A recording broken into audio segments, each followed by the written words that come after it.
Welcome to the first session of our Virtual Production 201 series. I'm Katie Cole, Director of Product Marketing at Perforce Software, Virtual Production Evangelist, and member of the SEMPTI Rapid Industry Solutions for Onset Virtual Production. The goal of this video series is to give anyone interested in running their own virtual production or who is going to be participating in a virtual production to not only give them a better idea of what to expect and how it'll work, but also give them the tools they need to have constructive conversations with others on the project. The series will cover a variety of topics from what you need to know in running a volume, to the hardware you'll be using, and much more. And today I'm joined by a group of panelist experts to discuss the virtual art department, or the VAD for short, and the role it plays in a virtual production. So let's jump right in and meet our panelists. All right, so panelists, tell us who you are, the companies you represent, the types of virtual production projects you've worked on, and kind of the services you provide to those virtual productions. And I'm going to go ahead and I'm going to start with Igor. Hi everyone, my name is Ihar Heneralau. I'm CEO and co-founder of ICVR. Our company focuses on game development and also on virtual production around for media entertainment industry. And as a part of VAD department, we've been hired primarily on the commercial projects. We did some episodic projects as well. Great. Monica? I'm Monica Hinden. I am executive producer and co-founder of Final Pixel. We're a virtual production studio specializing in end-to-end production basically from concept to final pixel. So we specialize in short form and advertising mostly. Our favorite kind of projects are when we are brought in from the beginning and produce the entire thing, including creating the content with our virtual art department, as well as managing the production and the full on-set team. However, we have plenty of partners that bring us in just as VAD. And so I'm eager to talk about that process with you. Cool. Felix? My name is Felix. I'm the CEO, creative director, and co-founder of Happy Mushroom. I was the virtual art department supervisor on The Mandalorian Season 1 and on Jungle Book. We've been privileged enough to work on film and TV shows for Marvel, Netflix, Disney, Paramount Plus, and WB. And so we specialize in applying virtual production to art departments and the talent and tools that are involved with that. Awesome. Well, thank you all for being here. And let's just get into the meat of the show, really. With how new virtual production is, it's really easy to come across many different definitions or expectations of what the role of the VAD will actually play in the production. And so I'd like to start off by asking you all, from your experiences, what is the role of the VAD in the virtual production? And Felix, I'm going to ask you to go ahead and kick us off here. Similar to Previs, where Previs was born to breathe life into animation for the director, the VAD was born from having to breathe life to environments and lighting to give control to the art department, the production designer and art directors, and the DPs and cinematographers. So the VAD can be described as an art department with virtual production capabilities. And so when you work in the VAD, you'll have a lot of the same functions that you would have in an art department, 2D concept art, storyboards, all these essential parts to the pipeline, but then virtual production allows you to have real-time talent that's also going to grab that and in person at the speed of doing a sketch, design those sets, layout, lighting with the DP, etc. So in a sense, they're just responsible for designing the visual elements of a project.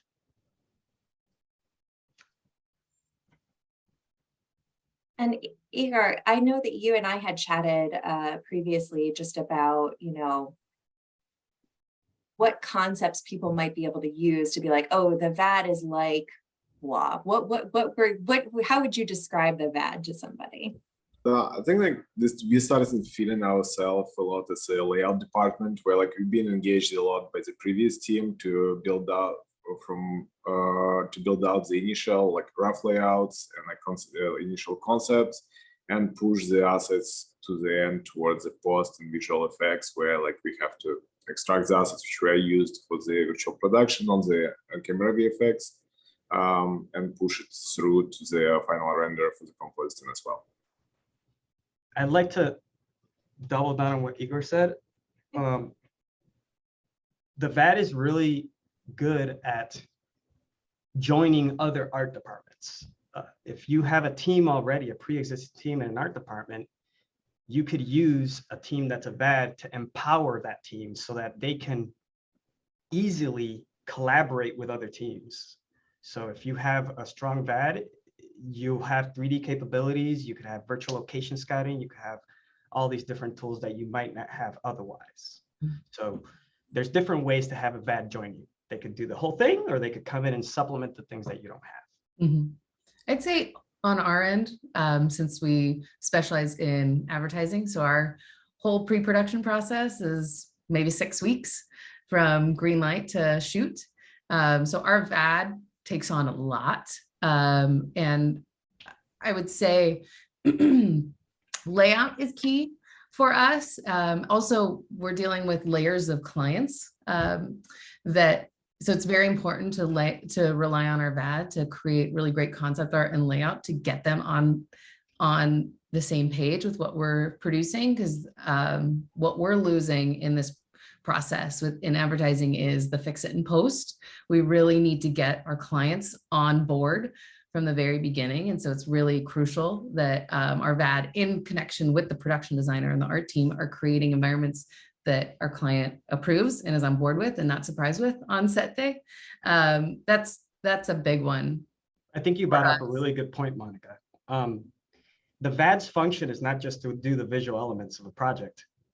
If you're empowering the production designer and the DP, or I'm sure you have art directors or those decision makers, the VAD's function is to plan the project. It's the production designer's role isn't just to create pretty images. It's to create the schedule that's going to get those pretty images to the final product, and the plan and building the teams. That's the function of the VAD. It's to help with either tech viz or a multitude of different techniques to create the visual elements and an appropriate plan on how to execute. Absolutely. I think that's a key that so many people think they can just pull a VAD in, get their environment and drop it into a project, and it doesn't work like that. They absolutely need to be integrated with the other teams, which I think we'll get into a little later, but agree 100%. I agree. It definitely sounds like they are not a lone wolf. They are supporting whatever the initiatives are of the rest of the virtual production. So I think that's a great description of what they do. You know, they are the new art department. They can fill in lots of gaps with tech viz, pre-viz, location scouting, layout, all of those things. But let's speak. Sorry, continue. No, I was going to add one more thing to that. In many ways, the director had this a long time ago with previs. I worked at the third floor for 10 years, right? Directors come in, they get previs, they get their animated characters, they could bid that out and create a movie. The VAD really came to raise those creatives, the DP and the production designer, up to where the director has been with previs, so that now they could have a similar conversation. The director has previs, he could bid that out, and the DP and the production designer has the VAD, and they could bid that out. And they could both see their work together in the same ecosystem thanks to virtual production. So that's why I feel so passionate about it. I really think it's an effective tool for that. Like for commercial projects as well, like projects with shorter timeline, VAD team oftentimes kind of merges with the previs and tech viz team. And so while you build in the rough layout, same time you're doing previs, the same time you're exploring, same time your concepts and storyboards. And a lot of time do right now, like in 3D storyboards, which just like block outs. And then on that, we start laying up the cameras and kind of like expanding it and dressing up same time as we progress and all works through the story with the DP and directors. But I think what Igor is saying too is the reason why you have to have a team that's I think I see a lot of people trying to just hodgepodge it. And yeah, if I get one environment artist and I shove them in here. The truth is, it's a planning role. It's not just a pretty pictures role. It's someone that could help with high level thinking. If you have the right VAD, you can go from being an art department that's producing work that is 2D to an art department that's producing the work at the quality of a James Cameron film, where he has a whole operation, right? So all of a sudden you could have tools that some of these really high level individuals have had at a very low cost. I've worked with those guys and they had that a long time ago. I think that's actually a great transition. So you're talking about, hey, it's not just this one environment artist, it's a team of people and they help with planning. So let's talk a little bit more about the individual roles that make up a VAD. So Ihar, you mentioned when you are preparing a VAD service quote for a production, of course, the roles that you'll include in that production will depend on the specifics of the production. But you did mention earlier on another conversation that you had a minimum set of staff that would be a part of the virtual art department. Can you describe to us what that minimum staff would look like, what those roles would be? So I think when we started virtual production like 3 years ago, VAD, specifically our VAD department would perform as a brain bar together with stage job and together with like even hardware. In some projects we did hardware design and infrastructure design. But in past year, like a year and a half, the roles starting to crystallize more, and kind of like what we talked in the previous on the previous question, that right now VAD team absolutely needs to have an art director. It's need to have somebody who is like role can vary. It's either like virtual production supervisor or CG supervisor. It's somebody who understands the full pipeline and the full workflow, how it looks, and can be of help to the production team and the director's team on to planning out the shots, planning out the execution of the environments, and actually what should be shot in camera VFX, or what we should do is like just a green plate behind, and what we can use just HDRIs versus like to which we absolutely need to build the full CG environments. Then it's absolutely needed environment artist or layout artist or level artist, depending on which team you look at, how you call them. But in a nutshell, they do pretty similar job in each one of them. Then lighting artist is extremely crucial and oftentimes overseen, and we see like a lot of clients who ask us what his function is around, because it's not something which is like, I think maybe people are familiar with.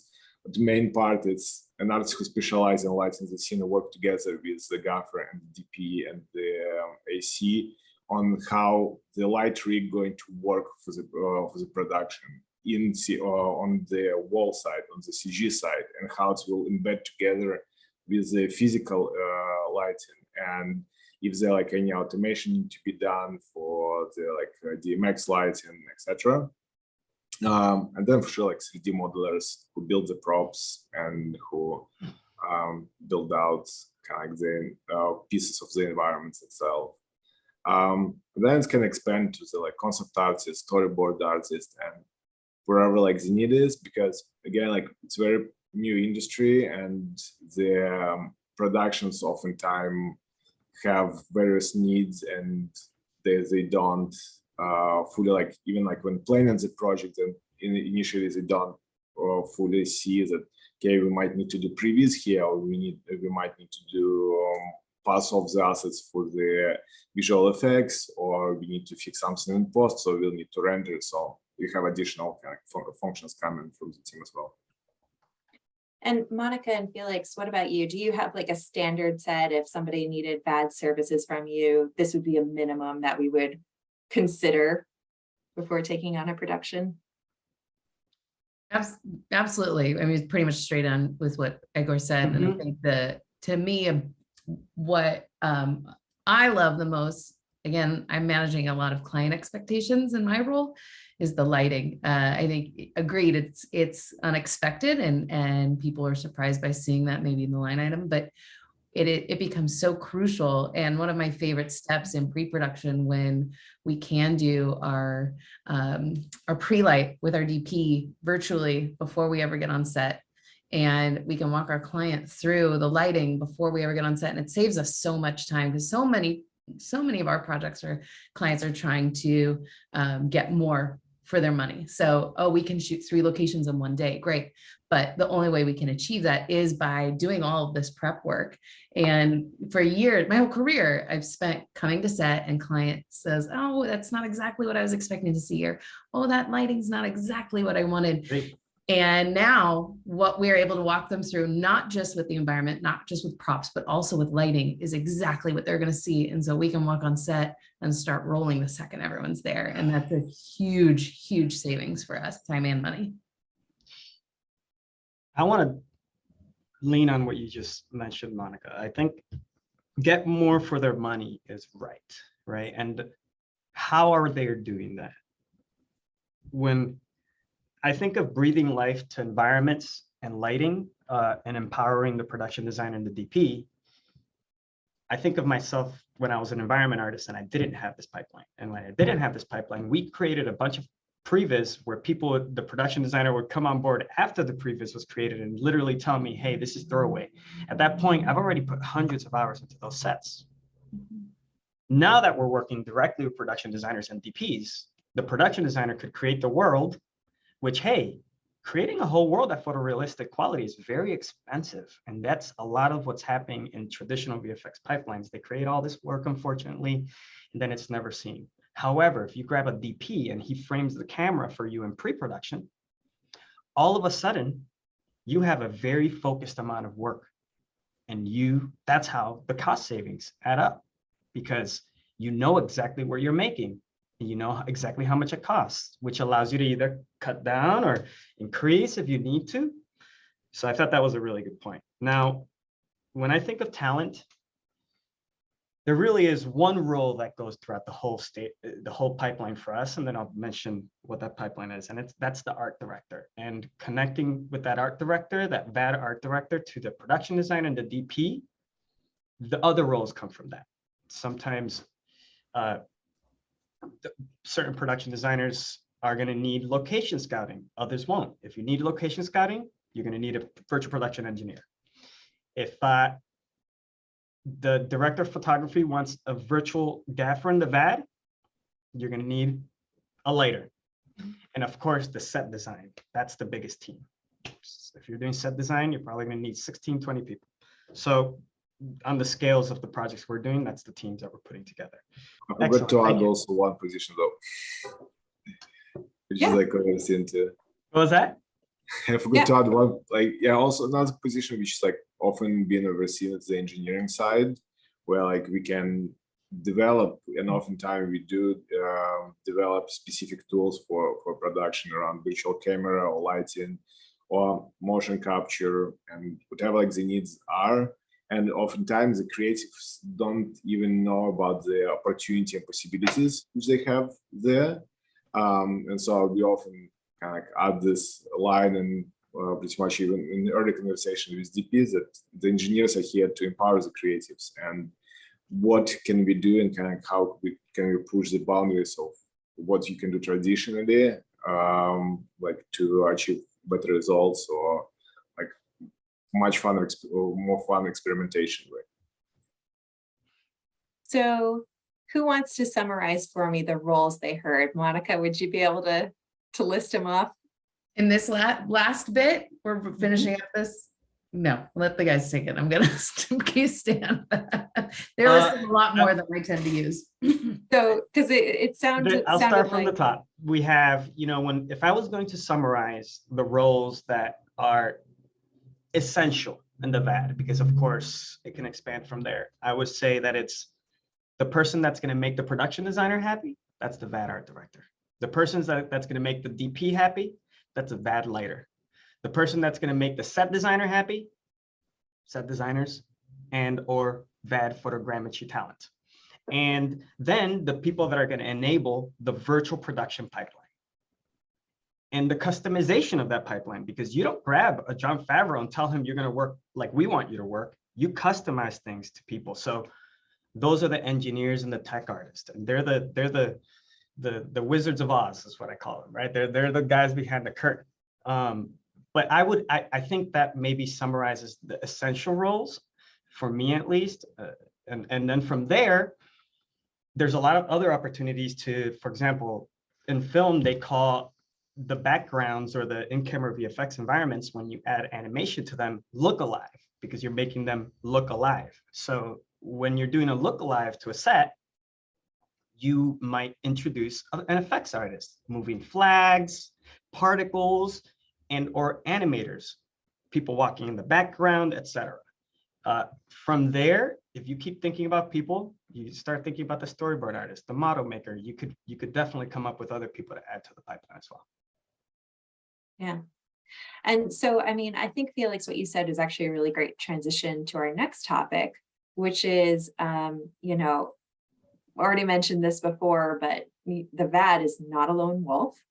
They need to be working in cooperation with the rest of the production. So I'm curious, who will the VAD work with, and when will they work with them? And if you want to break it down by the times in the production or roles, kind of like you were just doing, that would be really helpful, I think, for our audience. Well, the VAD is here to empower the production designer and the DP predominantly, right? And so whoever they collaborate with, the VAD works with. So who does the production designer and the art directors work with? They work with the construction team. They work with the DP for camera. They work with the director. They work with,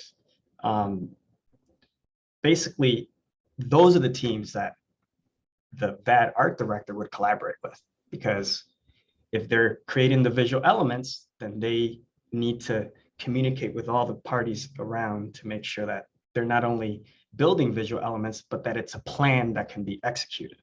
So when I join a project, the first thing I try to think of is who are the people involved and who do they work with? Then I immediately know who I'm going to work with, because that's the responsibility. Now, when we're joining projects, one way for me to also frame that same question is, what are the stages on that project? And so there's 3 major stages that we have broken down the VAD into, and this could be different for different companies. This is how we have been doing it. And we break it into the design, right? During the design stage, you're really concerned. There's flexibility. People get to change everything. The DP is going to be able to explore different lighting scenarios. They're going to do tech viz. The production designer is going to want to explore different worlds. So the design stage is flexible and fun. But during that stage, you're going to budget it out, and it goes to the next stage, the construction stage. In the construction stage, you're really getting it to look final pixel or photoreal, or if it's for a game or whatever it is, you're making the product itself. During that stage, the production, the DP aren't as involved. They're very involved in the design stage, because once you know what you're going to make, they could step back a little bit and let the people build. And then the third stage is the final stage. How is it going to be used? Is it in-camera VFX? Maybe it's in-cam with a green screen. Maybe it's just passing it off to VFX because you wanted them to have the exact same set that the DP and the production designer designed.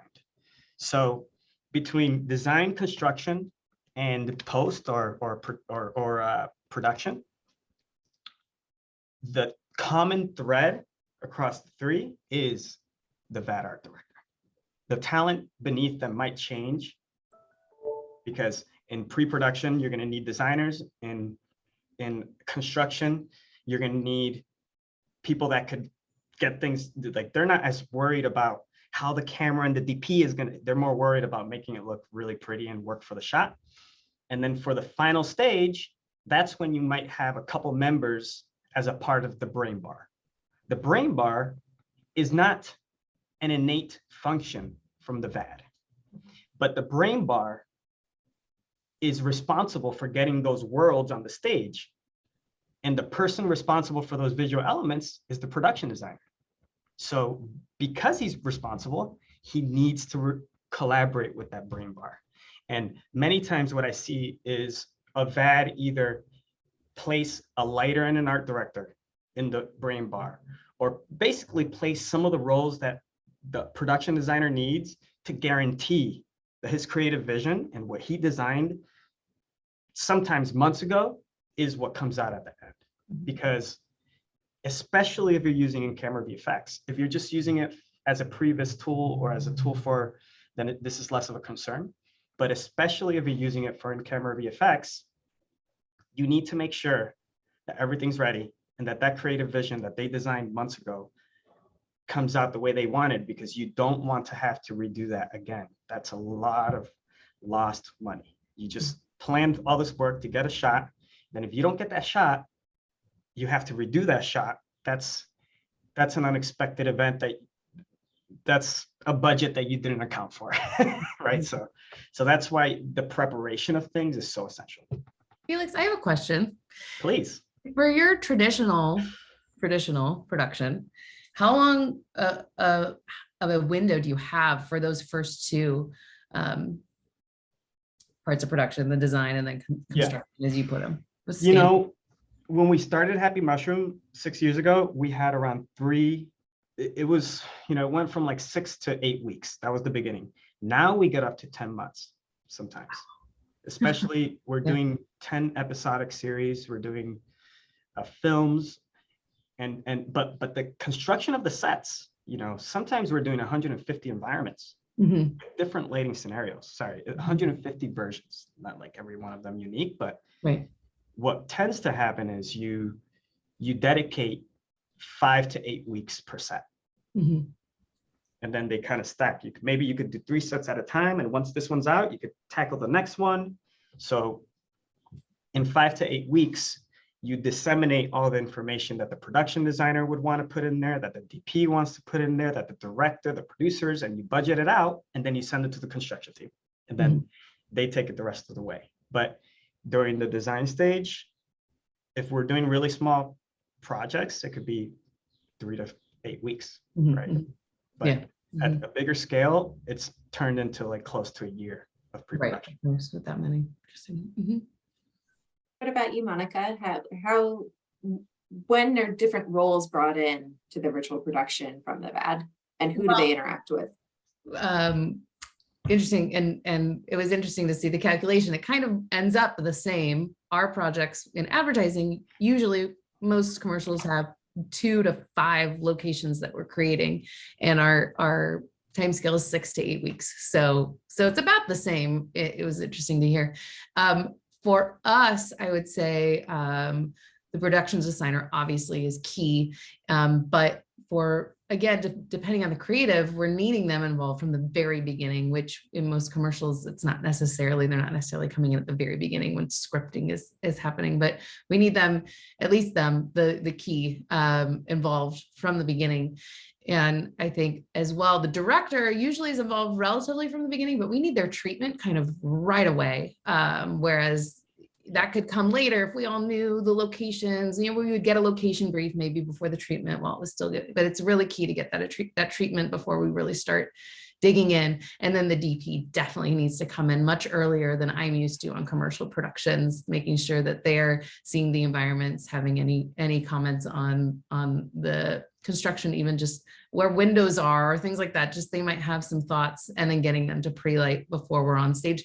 And we're finding we have some pushback from DPs that most are really excited. They all are, but some are like, why do I need to do this meeting? I'll be at the pre-light. It's like, no, trust us. This will make everyone's life, including yours, so much better. And so they're getting it. It's key to have them involved. And for us, again, like I said at the beginning, we specialize in end-to-end. Ideally, we're doing the entire production, but sometimes we're asked to just do the VAD and then, you know, collaborate with a stage that might have their own on-set team, their own brain bar. And so for us, it's key when we're doing that to make sure we have at least one person, generally it's VP supervisor or something, kind of the head of that department, involved in our VAD process from the very beginning, so that they're joining our meetings, they're recognizing any red flags with the equipment, they're ideally testing our scenes as we're building them, just looking for issues, and then ensuring that the transition, the handoff of the project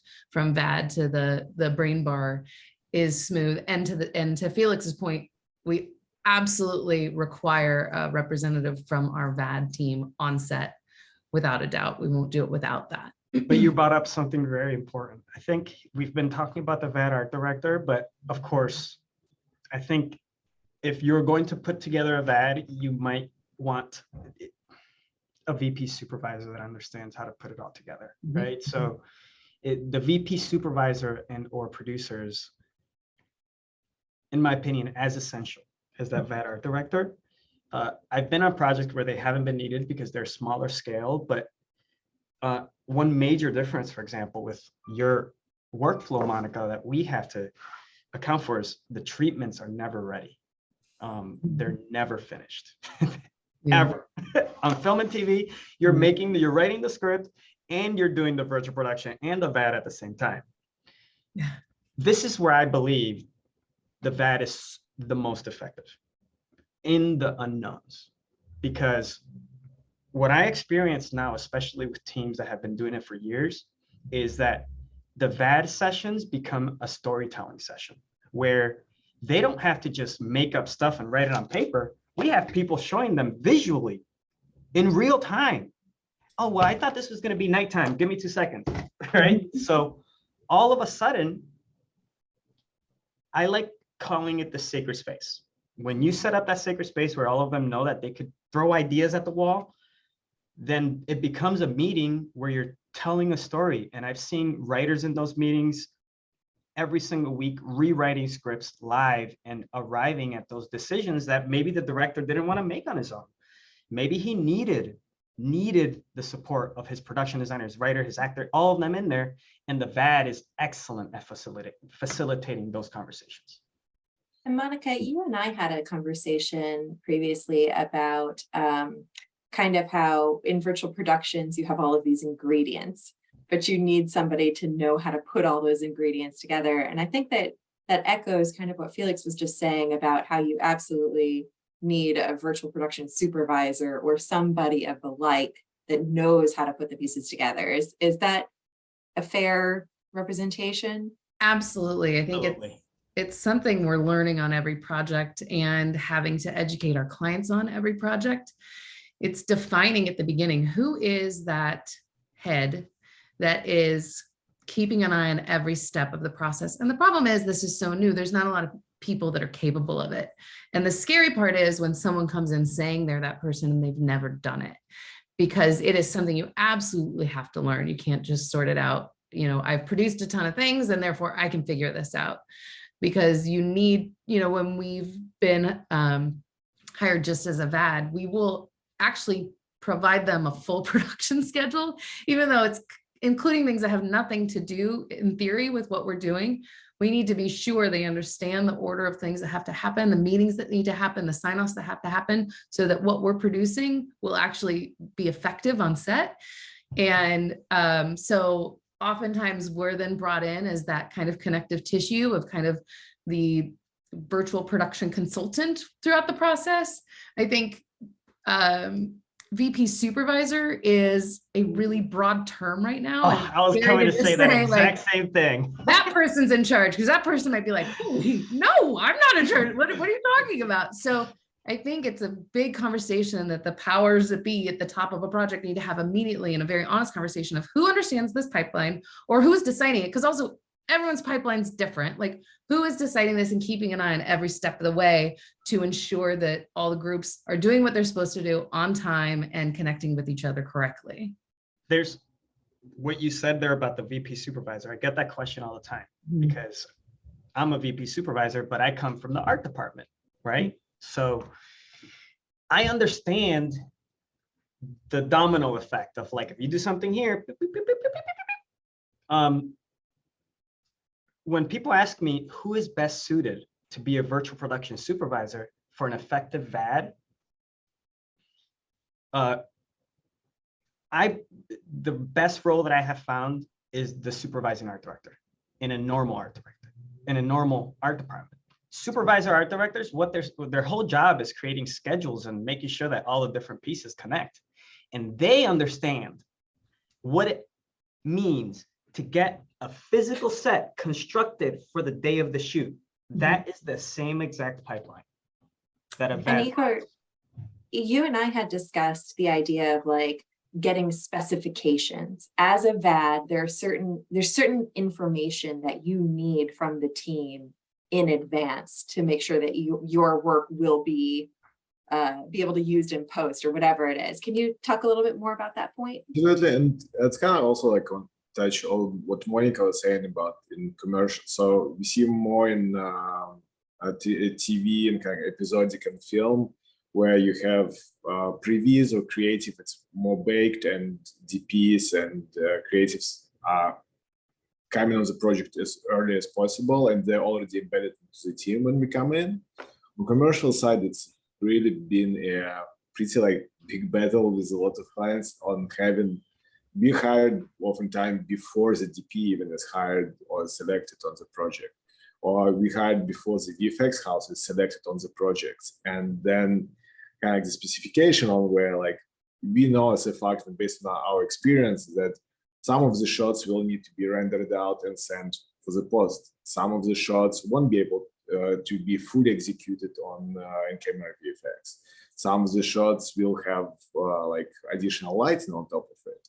But when we build design environments, we have no idea on what the visual effects pipeline is going to be looking like. And it's becoming a guessing game, and almost like it's my battle with the line producer, in which we requested on giving the schedule a budget on something we don't really know how it should look like. And we follow very similar workflow as Felix was saying about that. We do creative side first, and we call it pre-production, in our case called pre-production. And oftentimes we requiring clients give us the specification for the first thing, the hardware which you'll be dealing with on the set itself, the requirements from the DP or the lighting department, what will need to be as controls for the lighting sets, what will need to be done from the like camera moves, and specifically going back to what Felix was saying, that environment can be built in various different ways, and if we do a full landscape and photorealistic from each inch of it, it's gonna take us 5 years and a couple $1 million of budget. So we absolutely need to know the specific shots on which we'll be working in, because the environments will be dressed only for these shots with some room and some leeway to work around it. And the next part is like specifically what's going to be done next with the environments, and like are there any simulation going to be added, are they going to be re-rendered, are they going to be used in visual effects. And we saw a lot of projects where like we come in to the shoot is done, and then we receive a call from a post house or visual effects house saying like, oh, you guys worked on this, and you guys ship it to us, we have like additional visual effects shots, and we say this wasn't planned, so we need to rework half of that. So, hey, Ihar, can I ask you a question? Mm-hmm. Because you said the VAD customizes a lot of the tools for those creatives. I think one of the reasons why the VAD exists and why, it's out of necessity. VFX is daunting, it's overwhelming, right? So would you say that with your teams and Monica that the VAD is helping the art department or the production designers and the DPs work with those other teams, with VFX, with in-camera VFX, like, because I tend to sometimes see it that way, like that's where it came from. They want to have that conversation, like a bridge between art department and VFX. Mm-hmm. So my personal feeling that one day hopefully we'll be merging with VFX, or VFX will be merging with the VAD department. Oh, I'm the opposite. I'm merging with the art department. No, I Well, think like we all I'm just gonna be kidding. merging together. The art department, VAD, and visual effects. That's That's become the truth. probably should become one department because, in a way, from kind of putting my producer hat, like they're part about budget and schedule, which is like also becoming a conversation, and it's need to be a conversation between three departments on Agree. what's the most cost efficient to do, what's the most time efficient to do, and what's gonna look the best at the end of it. And which props I would do from practically, which props we put in on the LED wall, or which props we composite in it. And what's our like ratio between the three departments to outcome into the best images possible. Because in a nutshell, like our goal is like to make it look beautiful and cool at the like whatever resolution we render in the final is. You know, Igor, you're so right. I think we've talked a lot about the art department and the DPs, but the backbone of all of this, if you have a VFX department, is VFX. At the end of the day, if anything doesn't work, they got to fix it.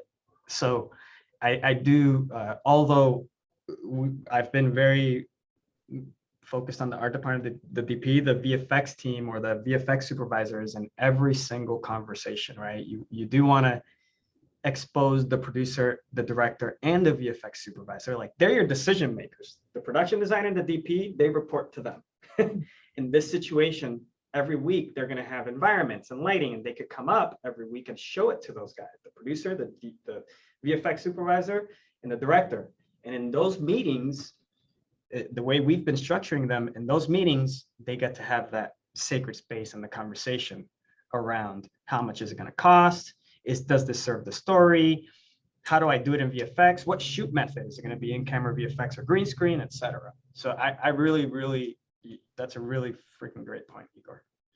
I like that one.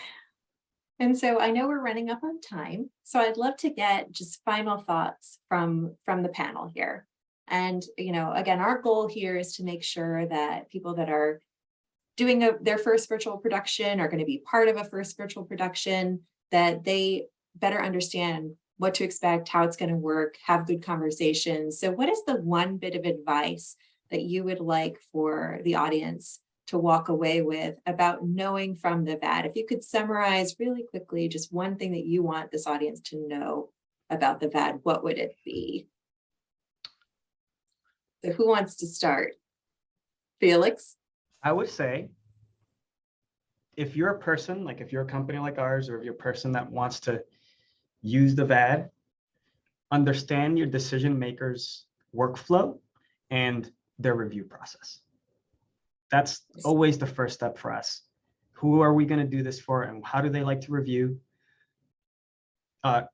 When you understand the workflow, you understand who do you have to talk to, who do you have to work with. When you understand how they like to review, you understand how much time you have to add on top to how they like to review, because most likely they're going to need more time. And that's always my first step. Monica, what about you? Yeah, I would say something exactly similar that feeds into that as what I was saying earlier. Make sure we know who is running this thing. And that very much connects with who are the decision makers, what is the timeline, what is their process, because that has to be the base. But then someone that understands this pipeline and is in charge of it is building out the rest of it. I think you have to determine who that person is and trust them and build your schedule and plan around that. That's key. Igor? I would say that the key production roles need to be secured as early as possible. For that, as DP, art director, production designer, and they need to be in the same room from the beginning. Yeah. So it really sounds like the VAD, again, cannot work in isolation, cannot be brought in earlier than the rest of the creative crew. It's really a collaboration between all the teams to make sure that the end result is what is needed for that final shot. Yeah, that's great. Well, I really appreciate all of my wonderful panelists joining for today's discussion on the VAD and how they fit into the virtual production. And I look forward to speaking to you all more in the future. Have Thank a you. wonderful day, everybody. Thank you. Thank you.